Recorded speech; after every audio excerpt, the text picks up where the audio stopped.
Autumn leaves were falling, slowly, silently, touching the ground with the same gentleness that life slips away, one by one, without fanfare.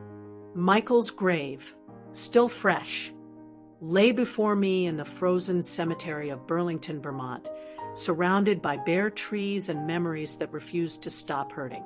The November air was sharp, filled with the scent of damp earth, wilted carnations, and everything that signifies an ending. I could feel the wind piercing through my coat, as if my skin was no longer a barrier, just another exposed layer of absence. The voices around me whispered condolences in hushed ceremonial tones, but to me, they sounded like a foreign language. Each sentence felt rehearsed, empty sounds trying to cover an inner silence that screamed louder than any word. I stood there in a black dress that itched my shoulders and squeezed too tightly at the waist. It wasn't mine. Nothing about that moment was. I felt like I was wearing someone else's skin, someone who might have once existed but was now just a shadow. In my hand, a crumpled, soaked, and useless handkerchief. That's when David approached. Tall, imposing in that expensive suit, and with the posture of someone who always knows the right thing to say to earn admiration. His touch was too firm. There was no comfort in it, only a veiled attempt at control. "Emily, you're not alone," he said, with the well-rehearsed tone of someone who had spoken those words at other funerals. His voice was polished like steel, cold, without cracks. Before I could respond, he stepped forward, lifted his chin, and said loudly enough for everyone to hear, "Emily cannot be left alone right now. She needs someone to take care of everything." And in that moment, I felt myself shrink under the weight of all those eyes, my children, Sarah and Ethan, the friends from the bookstore, neighbors, acquaintances. In them, I saw the beginning of doubt. I also saw comfort in the idea that someone else would take charge. And there, in front of the grave of the man with whom I had built an entire life, I felt invisible. My face burned, but it wasn't grief. It was the pain of being undone in public, exposed. And I, who had helped build a bookstore with my own hands, who painted chairs and told bedtime stories, was now just someone who needed to be looked after, a situation to be managed, a grieving problem, a woman made invisible under the weight of someone else's suit and a speech that wasn't mine, a widow too fragile to make a single decision for herself. I felt the pitiful stares, suffocating, relentless, and for a moment, I wanted to scream, "That's not true. I'm still here." But my throat closed. The pain was a hard knot sewn together with shock. I lowered my eyes. I saw a single red leaf trembling in the breeze, about to let go. And in silence, I asked myself, when did I become so small? That night, back home, exhausted, Michael's absence lingered in every wall, in every detail my eyes fell upon. The silence echoed around me. I rummaged through his bookshelf, perhaps seeking solace, perhaps an escape. It was then that I found tucked inside my copy of Jane Eyre, a book he always saw me rereading, a folded letter bearing his familiar handwriting. I couldn't bear to open it in that moment and put it away, knowing that if I surrendered to it then, I would shatter beyond repair. Yet something told me Michael had left it there, knowing I would find it when I needed it most. Before David came into the picture, my life with Michael felt like a love story written on pages yellowed by time. We married young, at 23, in 1988, without much money, but with dreams big enough to stretch across the Vermont sky. Together, we opened Maple Books, our little corner bookstore in Burlington, where the wind often carried the sweet scent of baked apples from the local market. Michael would spend hours sanding the oak shelves with almost sacred care, while I painted chairs in autumn shades, burnt orange, amber yellow, deep burgundy. "These chairs will hold stories," he used to say, with pain on his face and that crooked smile only he had. Sarah and Ethan grew up among stacked books, building forts out of encyclopedias on the worn carpet. I remember Sarah at 6, trying to read Charlotte's Web by flashlight under her blankets. And Ethan, always more introspective, spent hours drawing dragons on the edges of the store's receipts. Michael was my home, my lighthouse in every storm. He would tuck notes into my favorite books. "You are my poetry, Em," and make me laugh with terrible puns as we arranged the shelves. One night, after closing the shop, he pulled me into a dance between the romance novels. No music, just the sound of our laughter echoing through the pages around us. "We're rich, Emily," he whispered, "because we have this." And I believed him. I felt whole, grateful, until, on a cold autumn morning, he was gone. A stroke, sudden and cruel, took him while he was making coffee in our kitchen. The world collapsed, and I collapsed with it. If this story resonates with you, subscribe and tell me, where in the world are you watching from? Grief swept through me like a heavy tide that never relented. The days dragged on, gray and indistinct. My skin ached as if weighed down by lead, and my bones felt more fragile with each morning. Even breathing took effort. Maple Books, the place Michael and I had nurtured so carefully, seemed to wither along with me.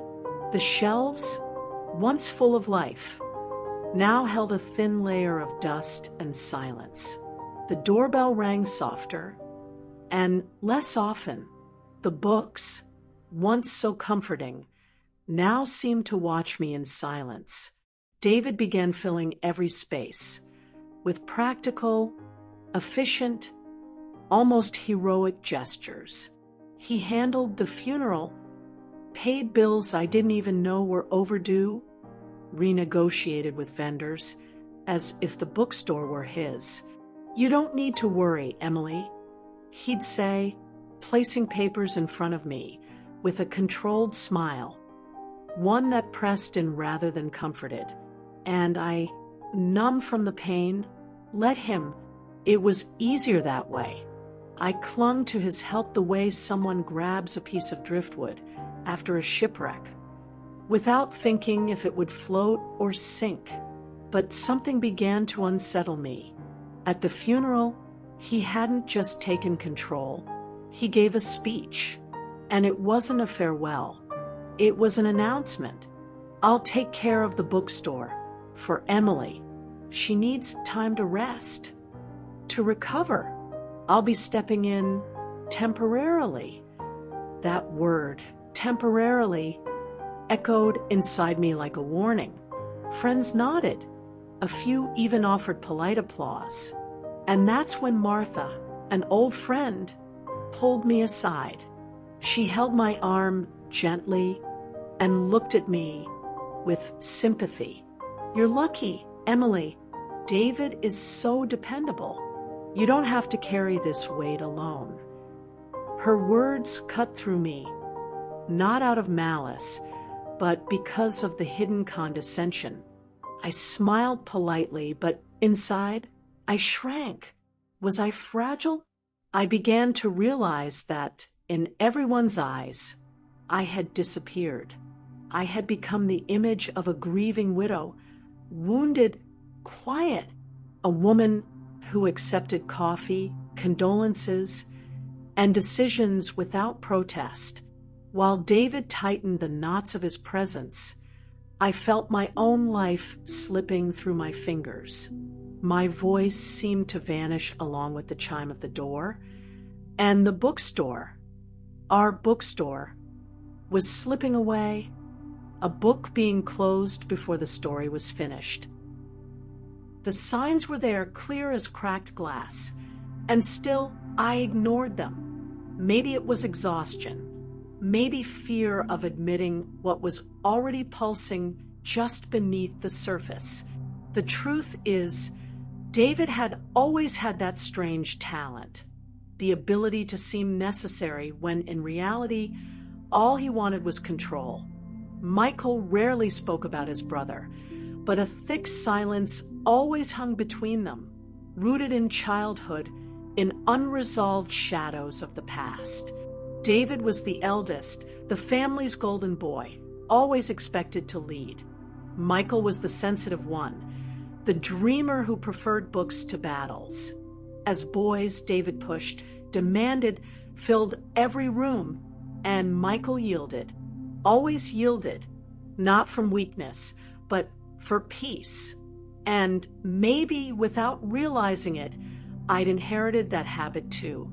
Because when David started getting closer, even before Michael's death, I wanted to believe it was just concern. That Thanksgiving dinner, the house was glowing with lights and noise. Children running, wine being poured, laughter everywhere. In the middle of it all, David raised his glass. "Michael, you're a lucky guy, but if anything happens, Emily can't handle things on her own, right? I've got her back." It was framed as a joke, but the words hit the table like a lead weight. Some people laughed. I didn't. Michael looked at me, his hand gripping mine under the cloth, his silent gesture of protection. "Ignore him," his eyes said. But the poison had already been poured, subtle, masked. After Michael died, David wasted no time. He began showing up at the bookstore like it already belonged to him. Binders, contracts, conversations with the staff, as though he were the manager. I tried to keep up, handle deliveries, organize the schedule, but he always appeared with that patronizing tone. "Emily, you're too shaken. Let me handle this," said with a fake smile, almost kind, but inside it made me shrink. The bookstore, once our safe haven, now felt invaded. Worse was when he started poisoning the most sacred space I had left, my children. Sarah came to me one night, her eyes full of questions. "Mom, Uncle David said the bookstore's a mess, that you're unstable. Is that true?" My stomach turned to stone. That's when I saw it. He didn't just want to help. He wanted to replace, filling Michael's space, making decisions, planting seeds of doubt. Even Ethan, always so quiet, began treating me with a different kind of gentleness, like someone handling something that might break. I had become a cracked vase in their eyes, fragile, uncertain, incapable, and that's what hurt the most. Not Michael's absence, not the empty shelves, but the feeling that I was slowly disappearing, being erased, as if my grief were the perfect excuse for someone else to rewrite my story without me in it. I couldn't take it anymore. Every step inside the bookstore was a reminder of everything spinning out of my control. Every customer who looked at me with pity, every employee who, maybe without realizing it, began to expect David instead of me. Every move he made, those practical decisions, as he liked to call them, felt like knives disguised as kindness. The final blow was a meeting he scheduled with an accountant, without asking me, without my name, without my consent. That night, as the rain tapped against the windows of our empty house, I made a decision without overthinking. But first, I went to Sarah's room. She had headphones on, sitting in the dark, reading on her phone. "Mom?" she said, pulling one earbud out, wearing that mix of fear and caution on her face. "I need a break. A few days. I have to clear my head," I said, sitting on the edge of her bed. She furrowed her brow, but didn't argue. Ethan appeared in the doorway, silently, as if he had felt it coming before hearing a word. "Aunt Liz is going to stay with you," I added. Liz, my friend and Sarah's godmother, had stepped in when Michael got sick. Steady, loving, trustworthy. One of the few people David still respected. "Just a few days, okay?" I whispered. Sarah nodded, swallowing something heavy. "Take care of each other." I opened the closet and pulled out the old leather suitcase, Michael's, the one he used for weekend getaways when we'd vanish from the world for a little while. I packed a few clothes without thinking, rolled up his wool coat as if I could still protect him from the cold. I took a book, that book, the one I hadn't opened since the funeral, and I left. I drove for hours, my eyes fixed on nothing, fingers trembling on the wheel. No destination, just the raw need to flee, to breathe, to exist outside the script someone else had started writing for me. And when I finally blinked back into awareness, I was in Cape Cod, the place where Michael and I laughed until our stomachs hurt, eating ice cream by the beach, counting stars, dreaming of a quiet old age. I found a small cottage, salt-stained air, creaky floorboards, a view of the gray sea that seemed to feel what I was feeling. I rented it on impulse, walked in, closed the door, and there, finally, I broke. I cried for Michael, for the absence that still didn't fit inside me.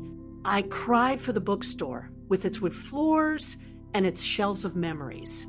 But most of all, I cried for myself, for the woman I used to be and had somehow lost, the one who hosted events, made plans, raised children, and laughed from the belly. Now, I felt erased, small, almost unrecognizable. On that cold night, I sat on the porch wrapped in his coat, like a memory-woven armor, and I wrote, in a crooked notebook with ink that skipped and pages that curled, "Who am I without him? Without them?" The words blurred with tears, my hand trembling as if each letter was a mountain to climb. "You are weak," whispered that voice inside my head, the one David fed with every calculated move. I reached for the book I had brought with me, Jane Eyre. Michael had given it to me on our 10th wedding anniversary, with a note tucked inside that read, "To the strongest woman I know." I had always cherished those words, but after the funeral, I found something else within its yellowed pages, a letter I couldn't bear to open then. Now, sitting on the creaky porch of the seaside cottage, I pulled out that folded letter, its edges worn but still precise, written in his familiar handwriting. My hands trembled as I held it, knowing the time had come to face his words. "Emily, if you're reading this, it means the worst has happened. But listen, David can't touch the bookstore. It's all in your name. I made sure, legally, don't let him take what we built together.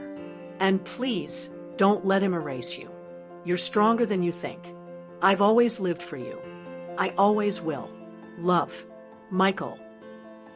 I sat there, frozen, my heart crushed by an old grief and lit by a new strength. It was as if he was still lifting me up, as if, even from a distance, he was whispering, "Get up, this isn't over." And there, on that cold porch, I felt it, not just longing, but anger, fire, courage. A spark ignited, and it was mine. Michael's letter was like a map out of the darkness. In just a few lines, he gave me more than words. He left protection. For me, for our children, for everything we built together. David tried to take it all, even without legal rights. He crept into the cracks of grief like silent mold.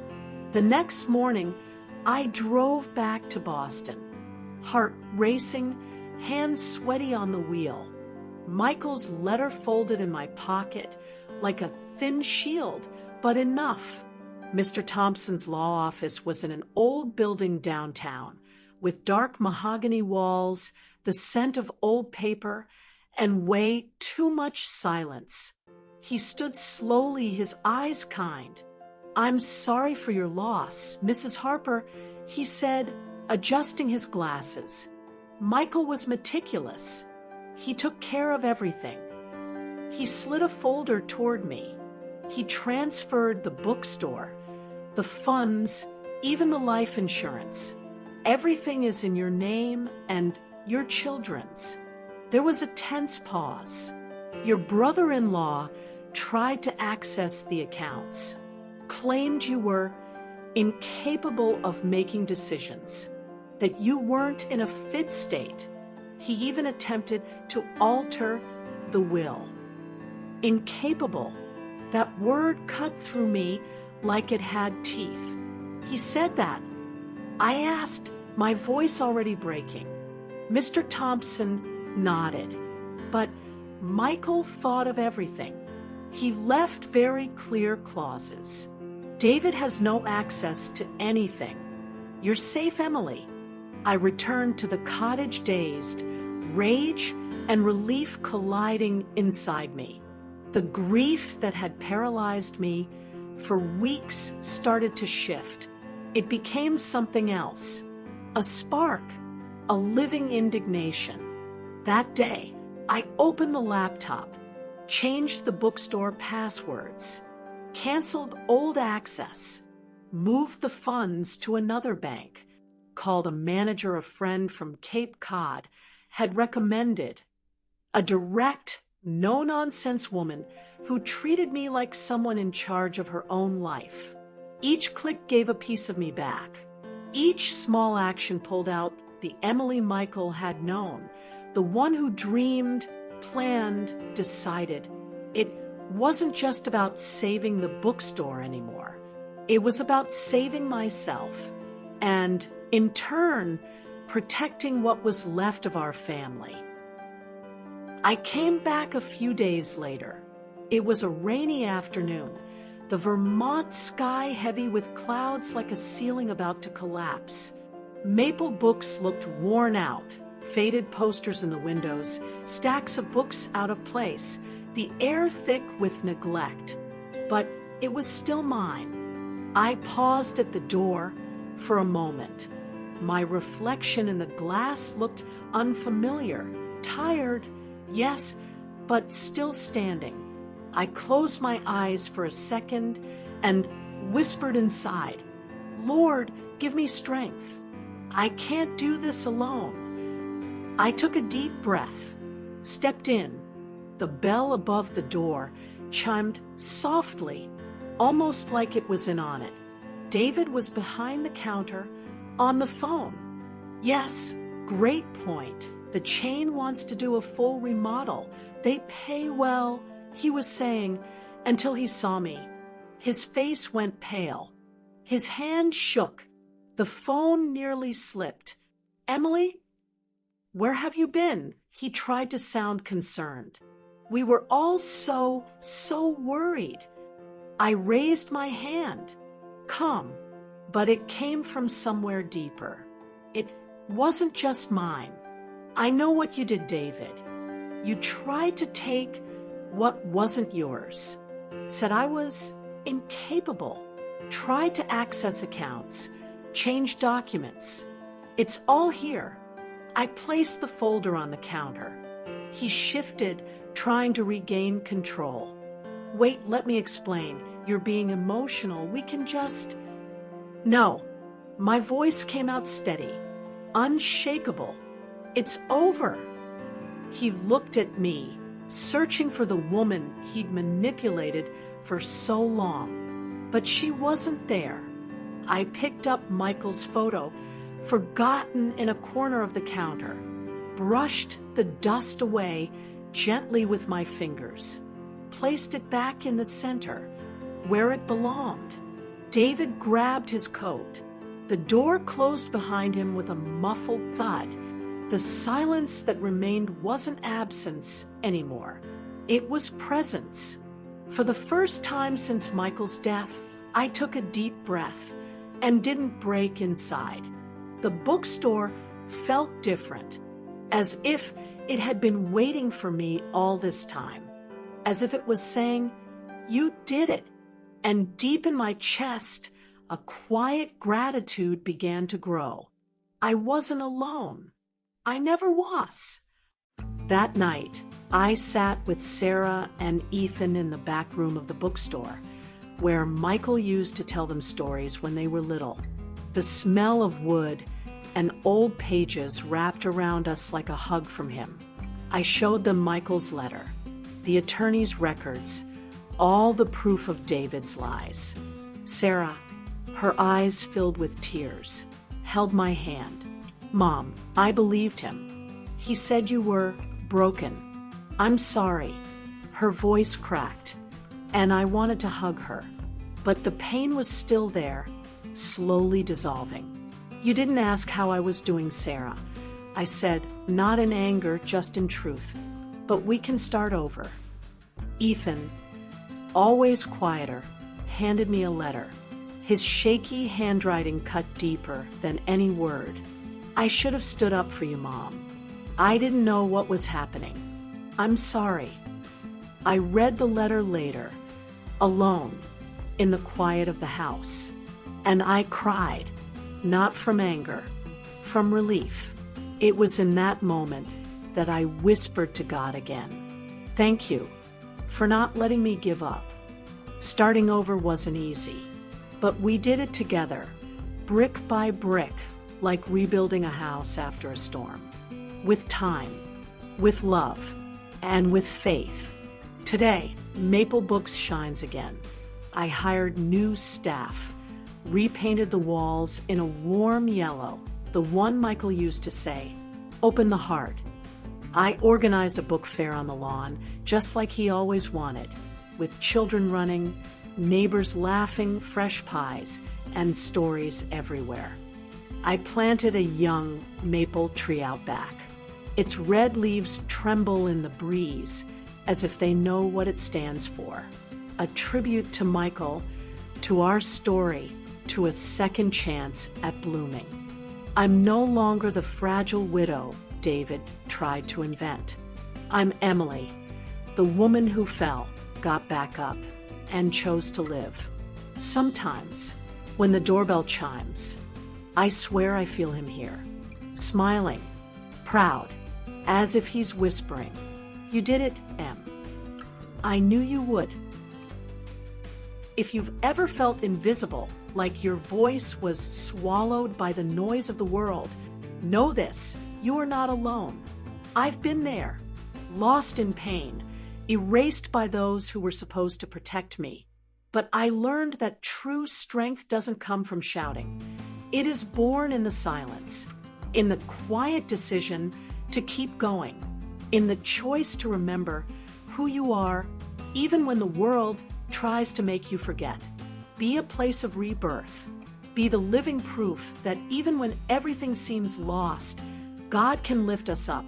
He can breathe life again where there was only ashes. Thank you for listening to my story. If it touched your heart, share yours too. Let's remind each other, our voices matter, and it's never too late to start over. Subscribe here for more stories that warm and strengthen. And tell me, what's been keeping you going?